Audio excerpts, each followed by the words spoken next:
No, attrition reminds me of something. That's another big issue, right? Getting the right people, and also not just getting them, but keeping them with you. Abhishek, what's been your experience with building the right team, and what do you think is better for an entrepreneur in terms of retaining the best talent? How has your experience been? See, the best talent is always built when you build the team yourself. So it's never like it's not readily available out there. It's not all, readily right? available Never out there because every business is different. I think everyone on the panel will agree. All of them are different. It may be in the same industry, it may be offering the same services, but there is a different DNA in every business which makes it survive. Because different businesses have to have those different elements which basically makes them stand out and be that different by which a particular client will choose him and not the other company. To create that, you obviously need to build your team from scratch. So don't think that you will just get 20 top managers from different companies. Ready-made material. Yeah, and you poach 5 people from this company and 2 people from this company because you have got a fantastic funding from someone. It doesn't work. Those businesses, those things go for a toss. And when you create that whole team from scratch, you basically impart your personal values into that. See, you are the business because it was your passion that started the business. It was your thought that started the business. It's your ambition in terms of solving a given problem that started the business. So unless that infection is created to your team, the team is not going to perform, in alignment with what you want it to achieve. And that is why you need to create the team. I have tried both. Initially when I started off, I created my own team absolutely from scratch. Handheld, taught them each and every step what to do and how to do. What does InduSet stand for? What happens if a problem occurs with a given client? And that is one experience. Secondly, we also saw when we started hiring a lot of laterals, we started saying, okay, we need a lot of laterals who have to come from outside. Okay. At the end of the day, my heart again goes out to the same thing that you got to create your team from scratch. From it's inside. Not going to, the laterals you can get some lateral talent which is not readily available or some external knowledge which is required in a company. But it should start from scratch and it has to have your DNA infused into them. If you cannot infuse your DNA, that is the biggest challenge. And when your company grows, you have to make sure that the next level is capable of infusing the DNA further. If the next level cannot infuse the DNA further, you will have a lame organization. And that will create a major problem the moment you grow up. Okay. And this startups always have one of those conundrums, dilemmas is, should I engage experienced people or should I take in freshers, raw talent, right? Because on the one hand, they don't have the money to pay senior talent, but at the same time, they also need the expertise at some point of time. Freshers, the challenge becomes that how do you train them? Are they trainable? Yeah. So how do you, if I throw up these questions, what emerges on the balance? I think a little bit of experience is always good, but honestly, experience is overrated. I think it will be music to ears of everyone sitting in this room because experience is highly overrated, especially today. Because you see, the thing changes every year. So what was there 3 years back is absolutely obsolete today. So what do I do with that guy, or what does that guy bring on the table who has got 10 years of experience?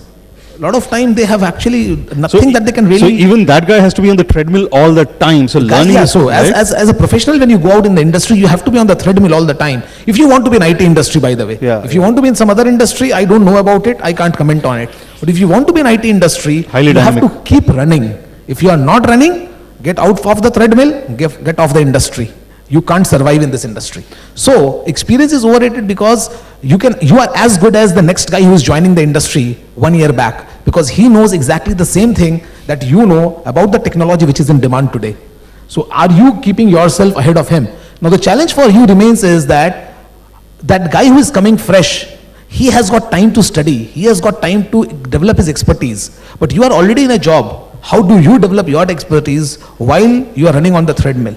So that is the challenge that you all have to think about it and you have to execute it. And trust me, the best training programs of the biggest companies will not help you. So don't think that if you have got a job in TCS or Wipro or Infosys of the world, they will take care of your training needs. They can't.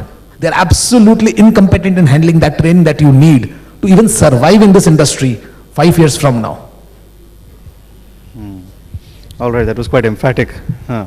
So let's talk of fundraising for a bit, because that again is a big problem for people who start up, especially in the initial stages. And I'm talking about very, very early stage, people who are starting from scratch. What, in your opinion, Shrish, are the best sources to tap here in terms of support? Now, you had your dad who provided you with a lot of support and gave you the initial impetus. Does that work? Do you think that will work in most cases? Do you think that's a good source to tap into your family? What are the other best sources? The best source is definitely your family. But if you ask me, first you should, before asking your family, you should actually go down to the market, try to do something small yourself. Try to do something. Get a small job, start a small part-time business. When I talk business, maybe just, maybe some kinds of consulting. Maybe you are a faculty somewhere. Maybe you are training students in the evening. You have become a private tutor. Maybe you are writing content on the internet. Maybe do something small to earn your own money. When it is your own money, then the risk that you take with that to start your own business, that is easy. But if it is your dad's money, you think twice before spending. So definitely first, you should tap into your own personal finances by putting your personal effort. And after that is done, then definitely you should go to your family. They are the two sources which I suggest if you start initially.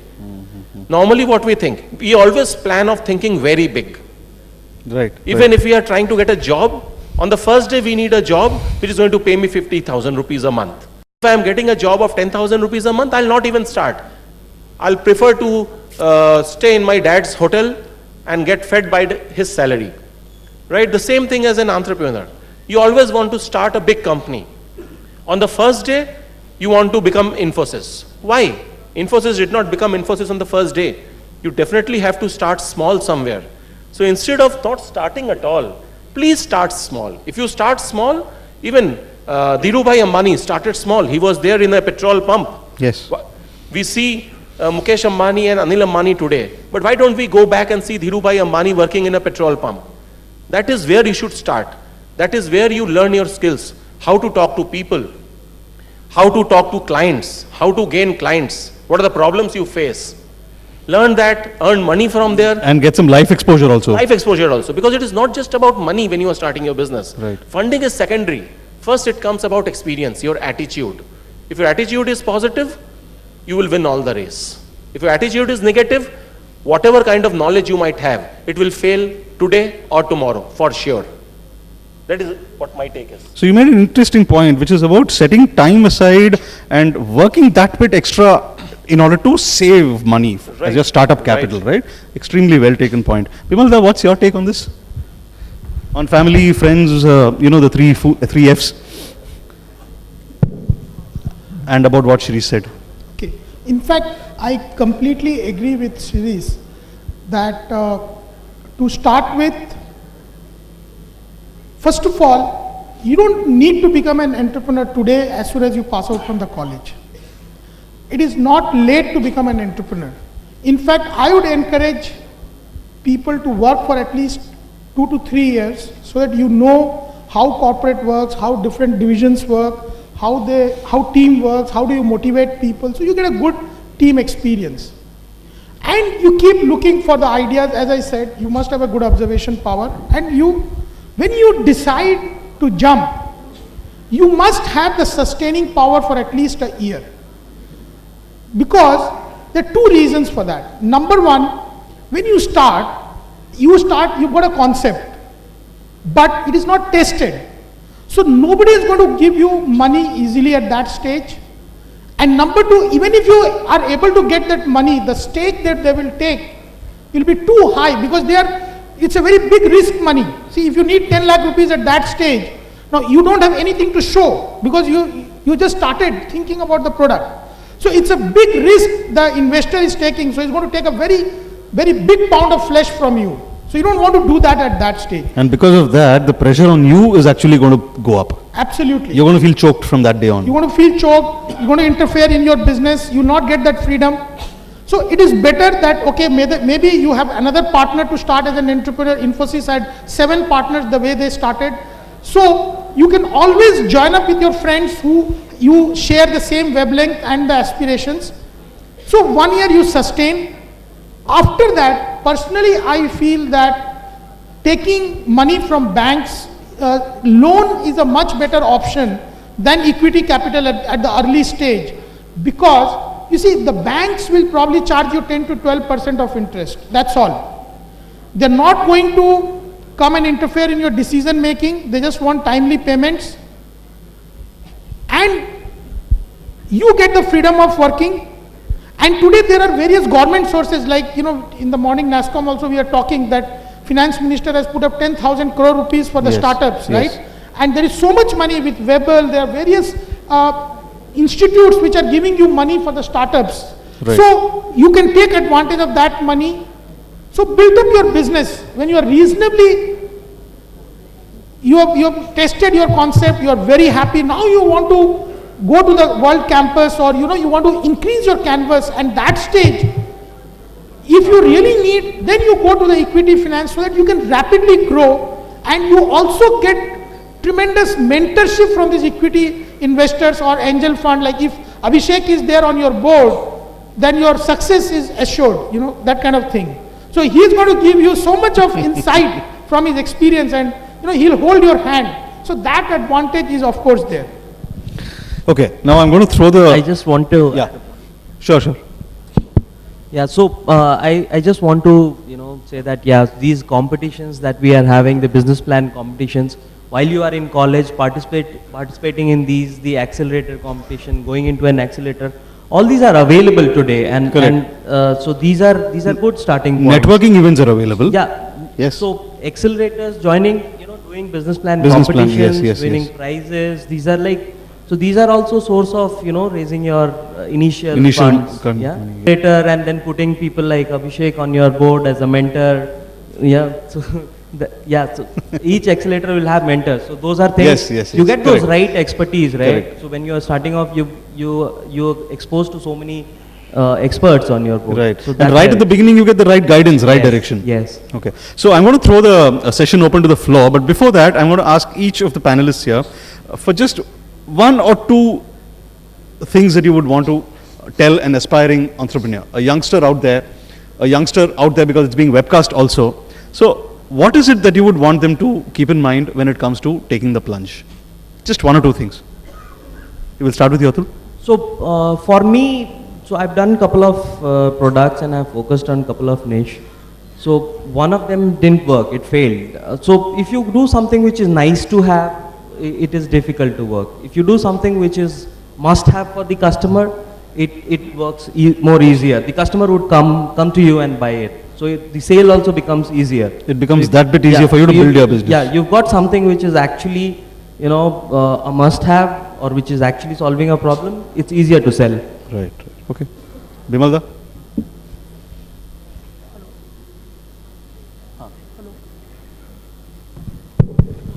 For me, it's the passion for excellence, patience.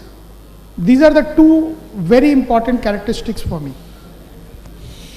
So passion and a pursuit of excellence. Yeah. Be the best in whatever you do. I'm going to do, I'm going to do the best. I'm not going to cut corners. I'm not going to compromise. Yes. So whatever service or product, and I must have the patience that it is not going to happen in a day or a month or a year.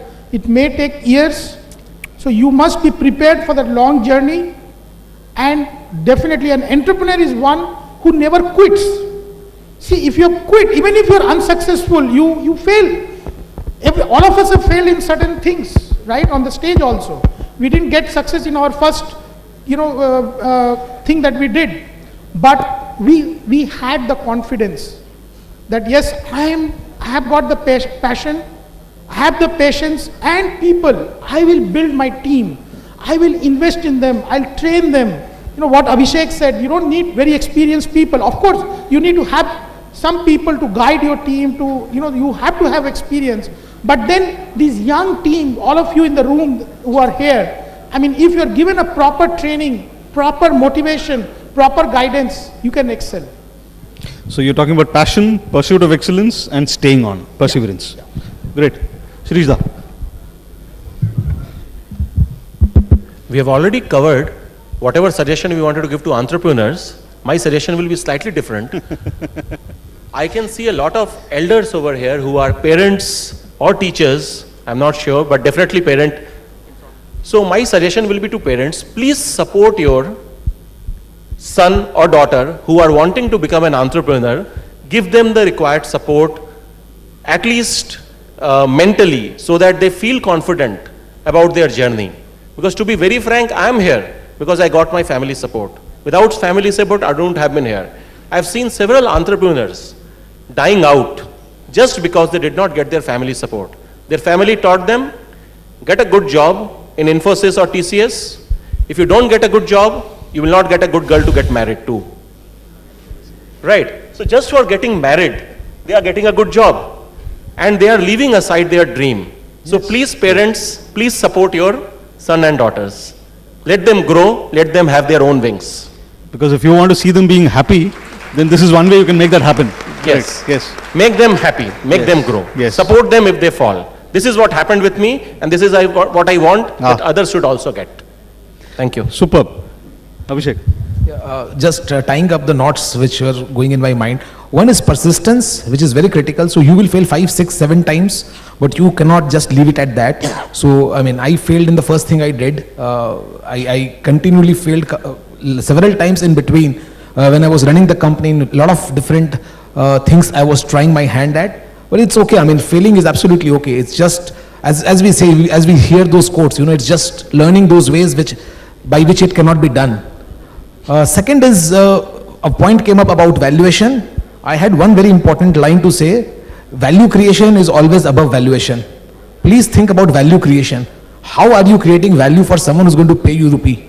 If someone is giving you 100 rupees, how can you give him 120 rupees back? If you cannot do that, you are not in business. Then you are out of the business. However beautiful and nice it looks like, it doesn't matter. Last but not the least, I think we started with something very interesting about the motivation to be an entrepreneur. I'll just like to make a comment on that. A lot of people said that I want to be an entrepreneur because I want to be my own boss. Trust me, 17 years in business, I don't think I am my own boss. I am not in my own boss. I am bossed by my employees. I am bossed by my clients.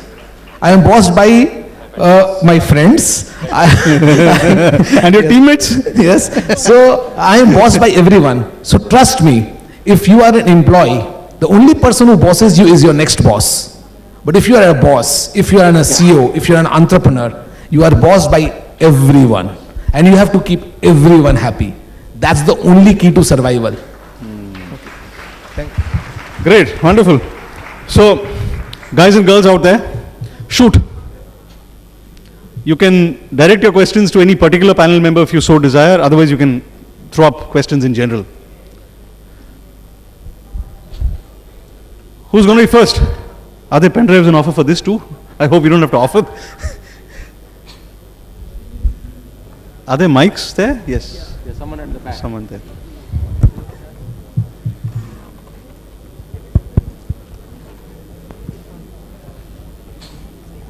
Who's going first? Yeah. Hello. Hello. First of all, good day everyone. Thanks NESCOM for organizing such a wonderful event, and thanks to the panelists for such a enlightening discussion. I am Devjyoti Sutradhar from NIT Silchar. And I'm glad to have an angel investor on board. So my question will be directed to him. It's like, suppose all of you have, all of the panelists have the products of different area background. I mean, my question is like, how to grow or build a product outside my own expertise. I mean, I have a product idea in mind. So if I'm going to pitch it to an angel investor or something, then what are the X factors should I have in me or in my team so that I can grow? And if it's in my team, I mean, last 3 startups I have been failing only because I couldn't build a good team. And my current startup, I am also facing the same problem to get people of my wavelength and to get associated with me. So like, what is the key factor that can stick to make a team grow? So there are 2 parts to your question. One is how to pitch to an angel, and the other is how do I keep my team together. How to pitch an angel investor of a thing that of a product that is not of my domain expertise. All right. Abhishek, you want to take the first part at least? Yeah, that's what. Yeah. So angel investors won't see your product if you don't have a prototype. Okay, so they want you to first go through the grind yourself. So angel investors have become smarter, right? So they have become much more smarter than they were. So they first used to just invest if someone walked up to them and they said, I want 20 lakh rupees because I am trying to create the best CRM software in the world, or I am trying to create the most interesting mobile app in the world. They don't care about it anymore. They want you to show the proof that you can really create that. So first of all, if you want to create a product company, you got to get coding. The biggest challenge is, we think too much and we plan too much before doing anything.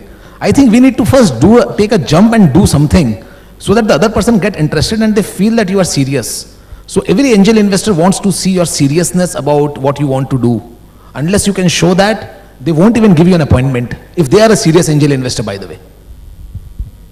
All right, got that loud and clear? And so his other part of the second part was that what if you do not have the expertise and you want to build that product? So you bounce your ideas with, so you have the passion for that particular idea, right? And but you do not have expertise. So you bounce your ideas with people who have expertise and seek their expertise. One more. Why do you need funds to test your product, first of all? I mean, today you can simulate your product. To build a prototype doesn't mean that you have to have a physical product. There are so much softwares available to simulate. You can test that product with your target segment by just looking at the products. You can you can do a 3D printing. Suppose, I mean, if it's a product, I'm not talking of a physical product if it is. So you can even make a 3D printing of a product in maybe few thousand rupees, and you can test that product. So we have to get out of this psyche that, as we discussed in the very beginning, that first 1 year you want to do with your funds. Yep. Okay. Yes. Next, please. Yes, right at the back. I think there's someone standing there. My name is Inadul Alam. I'm from Jet King, and my question is, what mistakes you did in your career and how you recovered them? That is my question. All right. Since all of them have been mistakes, who wants to choose to answer this question? What mistakes have you made? Yeah. So we went on and took all the projects from all customers, whatever came to our way. That was a mistake. The other mistake is we built a product which was a nice to have kind of a product. So these are two mistakes that we made. Do you want to just expand on the first point, Atul, about, all startups have this problem of running around like headless chicken, at least for some time. Where did you find this need to focus on a niche, and what is the merit in that? So you realize after you get into that mess, right? Yeah. So once you get into a mess, people start leaving you and you do not have that expertise, you're not able to support your customer. So then you realize, no, we cannot do all that. You're spreading yourself thin. Yeah, so you look at 3-4 things that you have done and things which has got more traction. You follow those projects that you have done well. You repeat it. So every time you do a project, you think that can it be repeatable, can it be resold? So and scalable. Those are ways of, coming to a niche, getting into a niche. Okay. Yes. Someone here in the third or the fourth row. Good afternoon, sir. Okay, we heard that. Is it good to go for open source? But do you want